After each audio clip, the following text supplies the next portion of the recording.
Tribal Indian chambers of commerce and industries tikki Chaibasa Paschim Singhbhum chapter का और हमारा टिक्की के साथ का आज दूसरा प्रकरण है। आप पिछला हमारे चैनल पर जाकर देख सकते हैं। आज के सफलतापूर्वक कार्यक्रम में जागरूकता और जानकारी की बारिश सी हुई है, जो आदिवासी नवोद्यमी वर्ग के लिए प्रचुर सिंचाई की तरह प्रतीत हो रहा है, जो शायद कुछ नए उद्यमों को जन्म और पोषण देने का काम करेगा।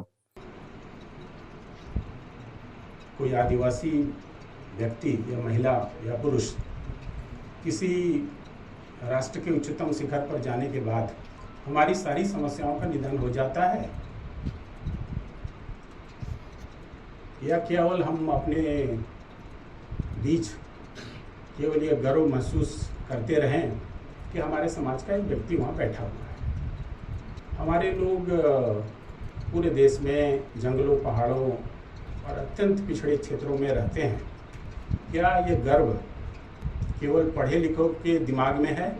क्या यह गर्व जंगलों में रहने वाले उन आदिवासियों के लिए है जहाँ पर सड़क, बिजली, पानी और जो हमारी मानव की मूलभूत ज़रूरतें हैं उसकी कमी है, उन जगहों पर उन लोग उनके बीच है? क्या उनको यह आभास होता है कि हमारे समाज का एक व्यक्ति देश का प्रथम नागरिक है? मैं उम्मीद करता हूं कि मैं जेएसएलपीएस की जो कार्यनीति है, किस तरह से ट्राइबल डेवलपमेंट में हमारा जेएसएलपीएस भूमिका निभा सकता है, उसके बारे में मैं समझाने का प्रयास जरूर करूंगा। तो यदि हम इसके अवलोकन की बात करें तो राष्ट्रीय, हमने आप लोग को बताया कि एसजीएसवाई पर काम कर रही है, और यह विशेषकर किन के लिए काम कर रही है। हम लोग चिंतित हैं गरीबों के लिए। वास्तव में इसमें देखा जाए कि ये पूरी तरह से गरीबों के लिए काम कर रही है। गरीब कौन है? हमारे ट्राइबल की जो स्थिति हम देखें, हम गरीब नहीं हैं लेकिन गरीब हैं, और उन्हीं के बीच में ये पूरी तरह से काम कर रहा है। आप देख रहे हैं और ग्रामीण गरीब परिवारों, विशेष रूप से महिलाओं को स्व प्रबंधित संस्थानों के माध्यम से, जैसे अभी हम लोग समूह गठन कर रहे हैं, उनके माध्यम से उनको एकजुट करके हमारा ये जेएसएलपीएस कार्य कर रहा है। इसका काम करने का तरीका ये है कि सबको एकजुट करके हम काम कर रहे हैं। जैसे ये लक्ष्य क्या है? लक्ष्य है कि गरीबी दूर करना है, सीधा सा लक्ष्य है जिसके लिए आज हम फाइट कर रहे हैं। अब इसी को दूर करने के लिए ये एनआरएलएम का जो एक लक्ष्य रखा गया, गरीबी दूर करना है। हमारा जो ट्राइबल है, हमारा जो आदिवासी समुदाय है, इसी के लिए लड़ रहा है। हम बोलते हैं ना कि प्रचुरता में भी हमारी गरीबी है। जैसे अभी हमारे जितने भी आगे बताए हैं, उन्होंने ये कहा कि हमारे पास सारा चीज़ है लेकिन उसके बीच भी हम यहाँ निर्धन हैं। अब कैसे दूर होगा? एक चीज़ ये कहता है कि गरीब तब अपने से ही दूर होगा। गरीबी में दूर, अपना गरीबियों को दूर करने की उनमें क्षमता है, लेकिन उनको डायरेक्शन नहीं मिल पाता है, जो हमारा इस एनआरएलएम में या जेएसएलपीएस के माध्यम से हम इसको करने का प्रयास किए हैं, क्योंकि जेएसएलपीएस हमारे लिए काम कर रही है। यदि हम आज जेएसएलपीएस में दीदियों को जोड़ के रखे हैं, तो एक तरह से देखा जाए तो हर एक घर से, हर एक परिवार से हम लोग जोड़ने का प्रयास कर रहे हैं। इसका मतलब ये भी नहीं है कि केवल हम दीदियों के लिए काम कर रहे हैं, पूरे समुदाय के लिए काम कर रहे हैं। लेकिन हमको आज उस तरह का हमारे कम्युनिटी से, हमारे लोगों से सहयोग नहीं मिल पा रहा है, और हम आज टिक्की को ये धन्यवाद देना चाहते हैं कि आज उन्होंने प्रयास किया है कि जेएसएलपीएस को समझने का प्रयास करें। हम लोग 80 साल से सोचिए इसको देखना शुरू की, नॉट बिफोर। सो हमारा एक्सपीरियंस जो होगा एक थोड़ा अनोखा इसलिए है कि अभी तक जितने लोग बोले वो आपके समाज के लोग हैं, आपके प्रतिनिधित्व करते हैं, आपके मनोभाव को जानते हैं। व्यापार करोगे तो व्यापार में मूलधन आएगा, श्रम आएगा, तब मजदूरी आएगी, रोजगार आएगा। कौन नहीं देगा? टूरिज्म सेंटर में पत्थर पर जाके लिख दे नहीं होगा नीला आई लव यू, कुछ नहीं। नीला झारखंड क्या हो जाएगा? तो बिजनेस होगा नहीं होने वाला। जिसमें बिजनेस होगा वो करो, और श्रेणीबद्ध रूप से लाइन खड़ा करो, पार्किंग के लिए बढ़िया लाइन खींचो, जगह बनाओ। देखो कैसे नहीं होता बिजनेस। करने वाला लोग चाहिए। आपके पास बैंक एम्प्लॉय कम है क्या? कम ट्राइबल है बैंक में, लेकिन मैंने बहुत कम लोगों को देखा हूँ कि वो दूसरे कोई ट्राइबल को लोन सर्वे करके आके दे। खड़ा होना पड़ेगा ना समर्थन में। खाली सुविधा है सरकार दे रहा है बोलने से नहीं। अगर आप बैंक में हैं तो हमारा ये कर्तव्य है कि हमारे जो भाई हैं उसको थोड़ा समझा दें। जहाँ तक मैंने अपने पुरखे परिवार के बड़े बुजुर्गों से सुना है, वो हमेशा ये कहते हैं कि आदिवासी समाज का घर धान खान पान से भरा पूरा रहा है और शायद इसी वजह से हम बहुत ज़्यादा बनिया नहीं बन पाए। हाँ, बनिया बोल एक बहुत बड़े हमारे सामाजिक गुरु ये कहते थे कि आदिवासी को बनिया बनने में 50-100 साल लग सकते हैं। तो शायद वो 50-100 साल अभी हम उस दौर से गुजर रहे हैं जहां हमको खुद नहीं पता है कि एग्जैक्टली डेवलपमेंट। हम जब भी बात करते हैं तो हम सोचते हैं कि हमारे पास गाड़ी होनी चाहिए, स्मार्टफोन होना चाहिए, जो भी अभी आधुनिक सुख संपदाएं हैं वो मेरे पास अगर नहीं है तो हम गरीब हैं। लेकिन अगर दूसरे समाज या दूसरे दुनिया को अगर हम देखते हैं, वहाँ लोग लाख रुपए का पैकेज छोड़ करके खेती बाड़ी की तरफ जा रहे हैं। लाख रुपए का पैकेज छोड़ करके विदेशों में पढ़ करके वो वापस एक शांत जगह में मेंटल पीस के लिए जा रहे हैं। तो मेंटल पीस ट्राइबल सोसाइटी में है और जिसके हम धनी हैं। अभी एक घर में अगर सर्वे करते हैं तो 10 इमली का गाछ है क्या किसी के घर में? मैंने ऐसी पूछा 10 इमली के गाछ है क्या? 10 इमली का गाछ नहीं है तो क्योंकि 10 इमली का गाछ से वो इनडायरेक्ट इनकम आता है, वो डायरेक्ट नहीं दिखता है। डायरेक्ट भी आता है तो क्योंकि गांव वालों को पता नहीं होता है कि हमारे 500 रुपये का इनकम आया कि 1000 रुपये की इनकम आया कि 10,000 रुपये की इनकम आया, ऐसी नजर नहीं आता है। तो आता है लेकिन इनडायरेक्ट इनकम जिसको हम लोग कहते हैं। ये चैलेंज है। और हमारे झारखंड के जो इकोनॉमिक कंडीशंस हैं कि हमारे अंडरस्टैंड ट्राइबल इकोनॉमिक, तो कंडीशंस हमारी कंडीशंस यही है। अडानी आएगा 40,000 करोड़ लेकर, गोड्डा में पावर प्लांट लगाएगा और हमें खदेड़ देगा। हम पावर प्लांट के ऑनर नहीं बन सकते हैं। हमारी ये कंडीशन है अनमोल जी। और हम 5th शेड्यूल एरिया में अडानी हो, अंबानी हो, जिंदल हो, मित्तल हो, रुंगटा हो, एसआर हो, किसी को भी हम लैंड दे रहे हैं 5th शेड्यूल का वायलेशन करके। हमारी गवर्नमेंट इतनी मजबूत नहीं, हमारी सेंट्रल गवर्नमेंट हमारी वॉइस नहीं बन रही कि हमें कैसे शेयर होल्डर बनाया जाए। ये एक बड़ा एजेंडा है कि अगर हम ज़मीन देते हैं और मेरे ज़मीन के नीचे सोना है, कोयला है, तो हम उसके मालिक किस तरह से बने। ये एक बड़ी लड़ाई है, इसको एजेंडा में लाना होगा। नहीं तो ये बातें, हम तो लैंड लूज़र ही रहेंगे जो अभी तक हम लैंड खोते रह रहे हैं। पावर प्लांट तो वही लगा रहा है ना, और हमें क्या बेनिफिट दे रहा है। हमारा कोई एक लड़का है जो MBA या HR में अच्छी डिग्री ले लिया है, बेंगलोर वगैरह से पढ़ के आया है, तो उसको फिर अडानी बोलता है अरे तुम ट्राइबल हो, आ जाओ, तुमको ये पोस्ट दे देते हैं, CSR का हेड बना देते हैं। तो ज़्यादा से ज़्यादा यही होगा ना कि तुम CSR का हेड बना दोगे हमको। कर रहे हैं, वो बना रहे हैं। मुद्रा योजना, मुद्रा में वहाँ गुजरात में भी बनाया, अडानी ने गोड्डा में भी बनाया, कुछ ट्राइबल्स को तो रखा ही है। तो ये स्थिति बदलेगी कैसे। दूसरी जो बात मैं फोकस करना चाहती हूँ जो हमारे कंडीशंस की है, देखिए झारखंड में जो मेन स्ट्रीमिंग हुआ है कुछ सोसाइटी के हमारे आदिवासी भाई लोग जो कुछ लाखपति करोड़पति हो गए, अच्छे जॉब्स में चले गए, तो उनकी इकोनॉमिक कंडीशंस नौकरी में होने की वजह से अच्छी है। वैसे कितने % लोग हैं। मैं जब डॉक्टर रामदयाल मुंडा जी के साथ में काम कर रहे थे, उनके साथ 20-25 साल का काम का एक्सपीरियंस है, तो हम लोग कैलकुलेट करते रहते थे सर के साथ में, तो बोलते थे 4% से ज़्यादा है ही नहीं जो नौकरियों में होगा। तो बाकी % किस में निर्भर है, एग्रीकल्चर में और फॉरेस्ट में। फॉरेस्ट डिपार्टमेंट का ही फिगर है कि 78% से ज़्यादा लोग फॉरेस्ट पे डिपेंडेंट है। मतलब जंगलों से कंदमूल, फल फूल, एडिबल लीव्स, फूल वगैरह, कंदमूल, ये सब इकट्ठा करते हैं, बेचते हैं। सहतूत हो, चार हो, चिरौंजी हो, प्यार हो, इमली हो, गोंद हो, ये सारी चीज़ें बेच के गुजारा करते हैं।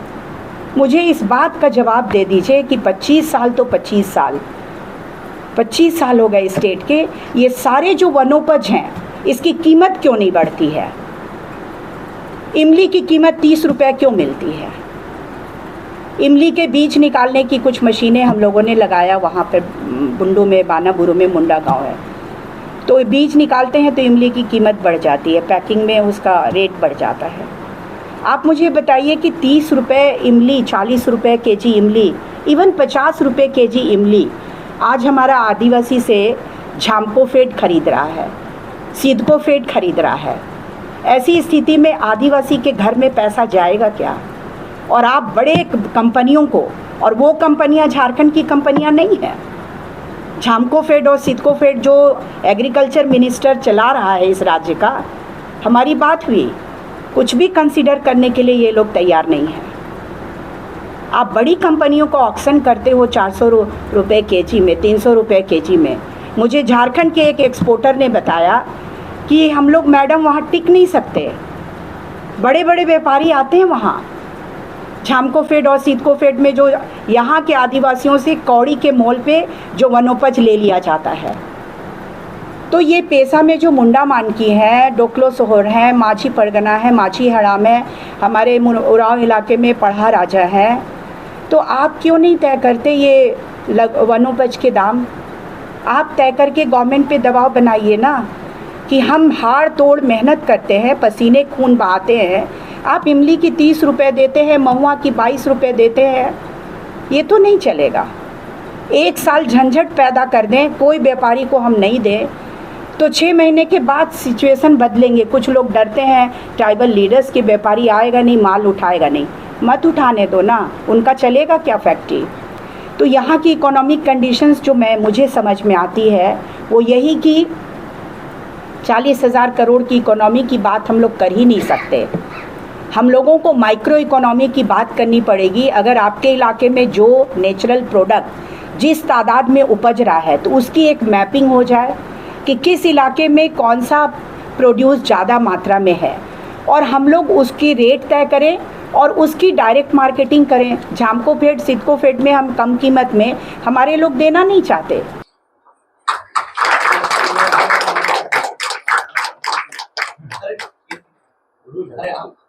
आप दे दीजिए प्लीज।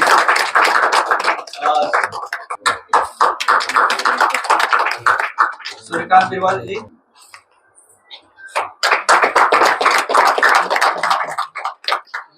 और इनका सपोर्ट हमेशा पहले से ही रहा है।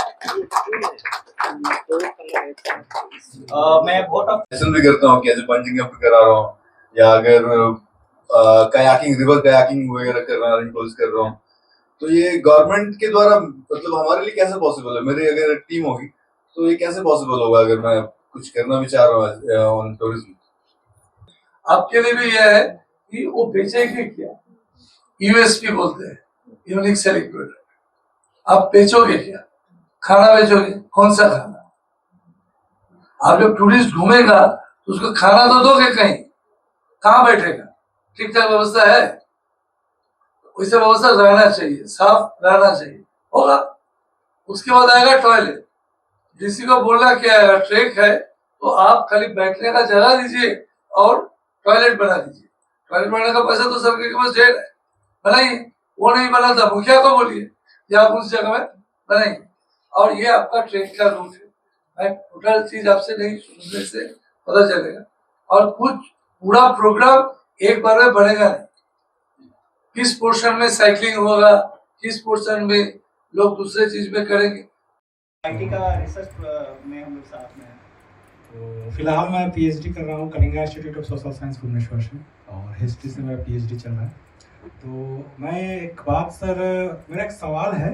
मेरा जो सवाल है वो ये है कि नन ट्राइब के केस में डेवलपमेंट का मतलब होता है ऊंची ऊंची बिल्डिंग, डैम, सड़क, पक्की सड़क वगैरह वगैरह जो भी है। मैं आप चारों से सर एंड मैम आप सभी से पूछना चाहूँगा, बस एक छोटा सा सवाल है कि what is the definition of development for the tribals? कि वो सिंप्लिसिटी जो है ना उसको खो मत, लेकिन तुम्हारे बच्चों को भी अस्पताल का सुविधा चाहिए जैसा मेरे को मिलता है। इस पर मैं बहुत कॉन्फिडेंट हूँ। ये जो नागरिक सभ्यता है ये आदिवासी को उतना ही प्रोवाइड करे जो हमारा पीने का पानी हो, हमारा बच्चा जन्मेगा कहाँ वो पढ़ेगा कहाँ वो, ये डेवलपमेंट का मीनिंग है। जी बिल्कुल उसके लिए बिल्डिंग अगर दरकार है तो बिल्डिंग बनेगा। जी बिल्कुल उसमें मैं वासवी जैसा स्ट्रिक्ट नहीं हूँ कि रिंग्स बनने नहीं दूंगा, मैं बहुत क्लियर हूँ। ठीक, thank you sir, thank you. हाँ, लेकिन क्यों मेरे बच्चों को भी वो फैसिलिटी चाहिए। ठीक है, हम करें आपका medical.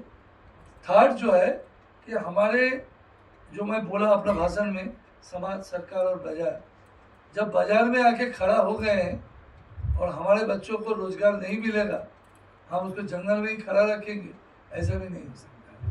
He must be employable, he must have the social Prestige. जैसे आप अगर पीएचडी कर रहे हो, ये सुविधा जो मिला है या और ज़्यादा प्रसार करना पड़ेगा। They must not be excluded. अब यह आदिवासी अपने आप को डेवलप मानता है कि नहीं मानता, मेरे हिसाब से क्या होना चाहिए ना। जी मैम। अभी क्या चीज़ का हासा भासा जमीन लड़ाई है, चल रहा है कि खत्म हो गया? जल जंगल जमीन जुबान जड़ी, आज नया जुबान जोड़े हैं मनोज ये। और अभी जो जिस चीज़ पे हम आगे पीछे चक्कर मार रहे हैं, हाँ, minor forest produce, raw material कहाँ से आ रही है? जंगल से ही आ रहा है।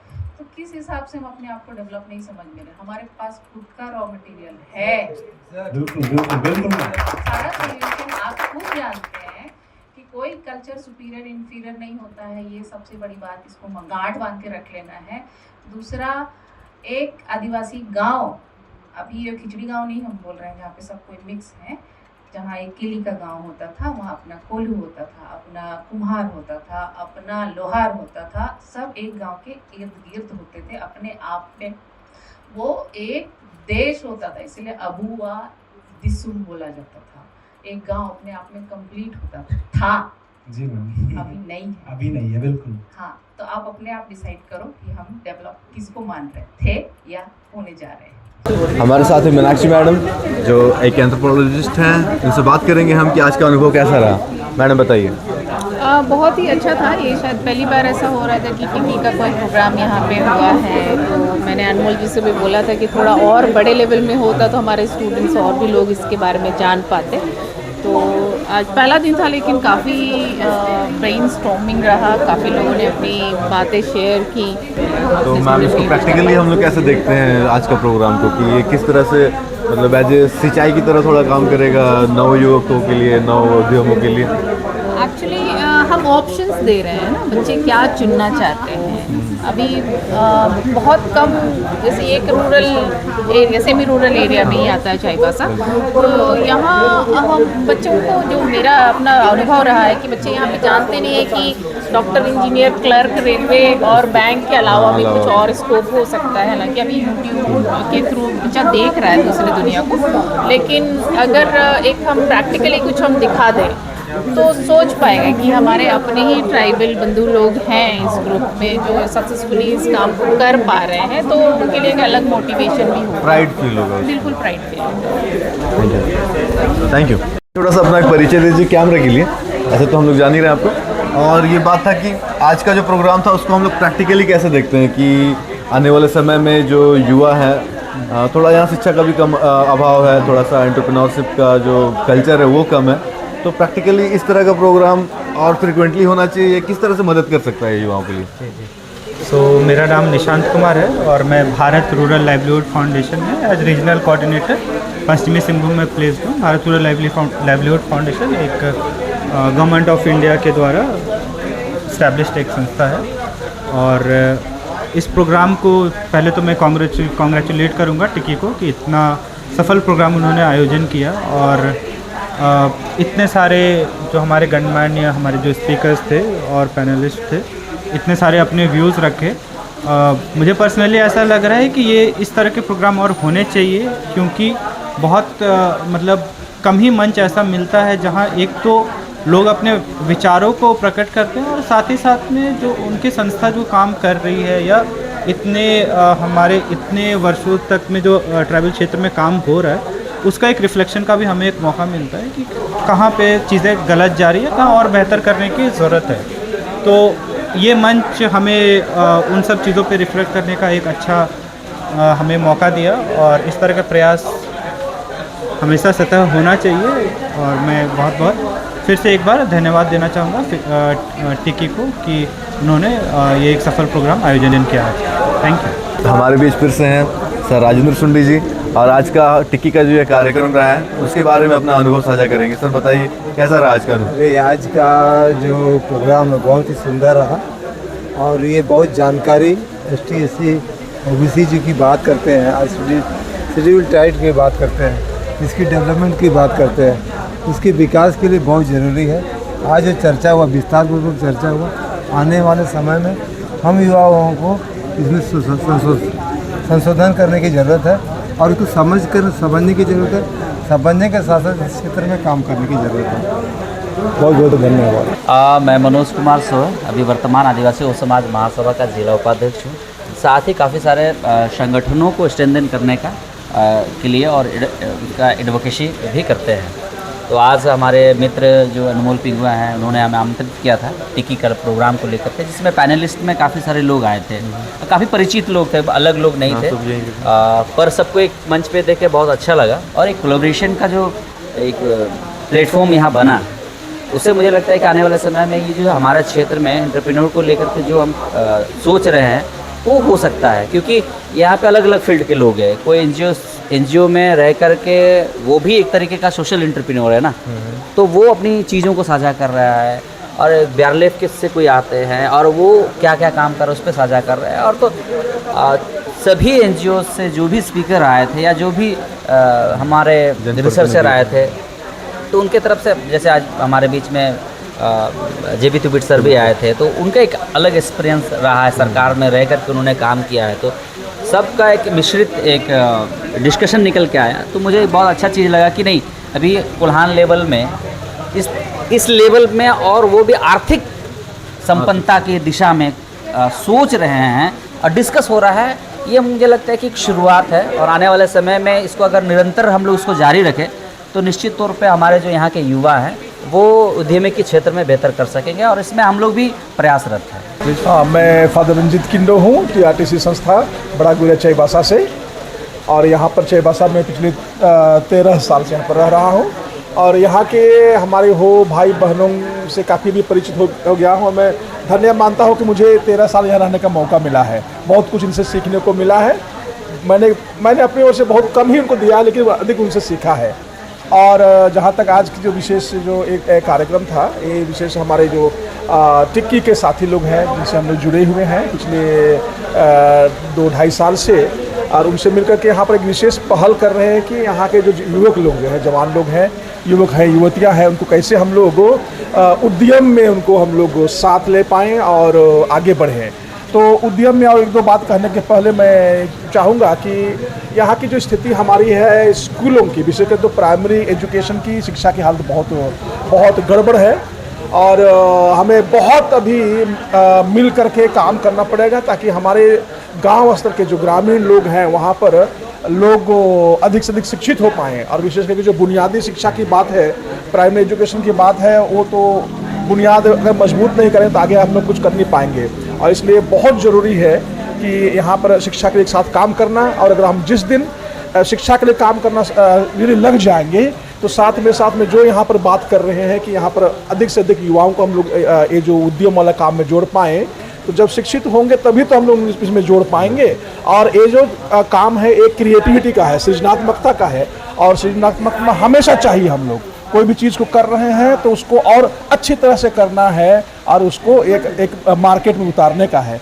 तो अगर ऐसा कर पाते हैं तो हमारे युवक लोग भी यहाँ पर बहुत अच्छी तरह से आर्थिक उन्नति कर पाएंगे, और वो कर पाते हैं तो पूरे समाज में भी वो आर्थिक उन्नति का ये दिखेगा। तो यही हमारा छोटा सा प्रयास है, और इसमें हमारे जितने भी साथी लोग हैं, ये ओपन फोरम है जिसमें हम लोगों को इन्वाइट करते हैं, और अभी तक में हमने काफ़ी लोगों को जोड़ा भी है, और हम आशा करते हैं कि इसी तरह के कार्यक्रमों को आगे लाएंगे तो और अधिक से अधिक हमारे साथी लोग जुड़ पाएंगे। इससे बहुत संभावनाएं हैं, और इस टिक्की की सोचने के पहले भी मैं इस पर बहुत मेरा मन दिल लगा था मेरा इसको ये करने का।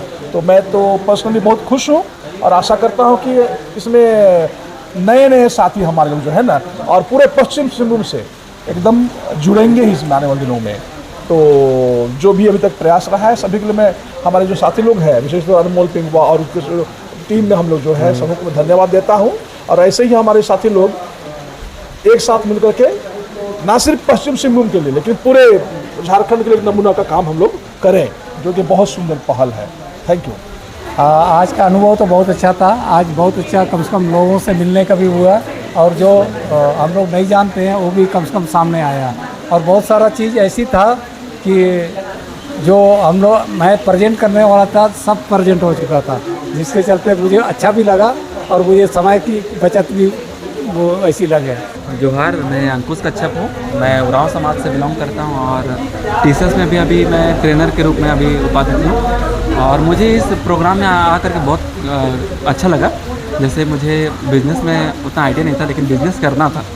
लेकिन अभी इस प्रोग्राम से जुड़ करके लगा कि हाँ, बिज़नेस में किया जा सकता है और ट्राइबल्स को बिज़नेस में जोड़ा जा सकता है और आगे बढ़ाया जा सकता है, क्योंकि ट्राइबल्स थोड़ा पीछे चल रहे हैं बिज़नेस के मामले में।